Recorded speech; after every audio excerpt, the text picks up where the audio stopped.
Hello, আমি doctor দেবদত্তপতি। আমি আবার চলে এসেছি আপনাদের সামনে একটি নতুন ভিডিও নিয়ে, যার নাম হচ্ছে অটিজম স্পেকট্রাম ডিসঅর্ডার। তো কী এই অটিজম স্পেকট্রাম ডিসঅর্ডার?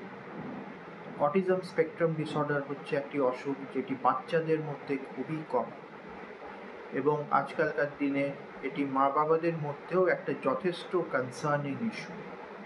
তো আজকে আমি অটিজম নিয়ে কয়েকটা পয়েন্টস ডিসকাস করব।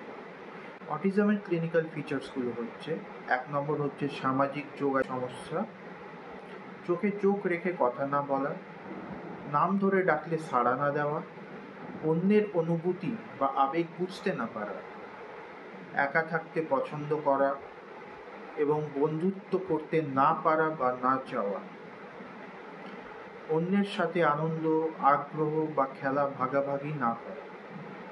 2 নম্বর পয়েন্ট হচ্ছে ভাষা ও যোগাযোগের সমস্যা। কী কী হতে পারে?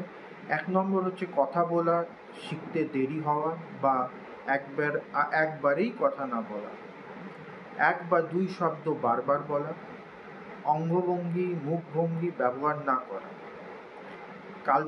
কল্পনা ভিত্তিক বা প্রতীকী খেলার অভাব, যেমন ডাক্তার খেলা না খেলা। 3 নম্বর হচ্ছে আচরণে বৈশিষ্ট্য, যেমন একই কাজ বারবার করা, যাকে রিপিটেটিভ বিহেভিয়ারও বলা হয়। অদ্ভুত ভঙ্গি বা শরীর নাড়ানো, যেমন হাত ঝাপটানো, আঙুল ঘোরানো, দুলতে থাকা, একরকম রুটিন বা নিয়ম মেনে চলার প্রবল প্রয়োজন বোধ করা, এবং পরিবর্তন হলে চরম অশান্তি বা রাগ করা, এবং নির্দিষ্ট কিছু বিষয়ে অস্বাভাবিক মাত্রায় আগ্রহ, যেমন ট্রেন, সংখ্যা, মানচিত্র। 4 নম্বর হচ্ছে সেন্সারি বা ইন্দ্রিয়তে অস্বাভাবিকতা, যেমন শব্দ, আলো, গন্ধ বা স্পর্শে অতিরিক্ত সংবেদনশীলতা, জিনিস শোকা, ঘোরানো বা বারবার ছুঁয়ে দেখা।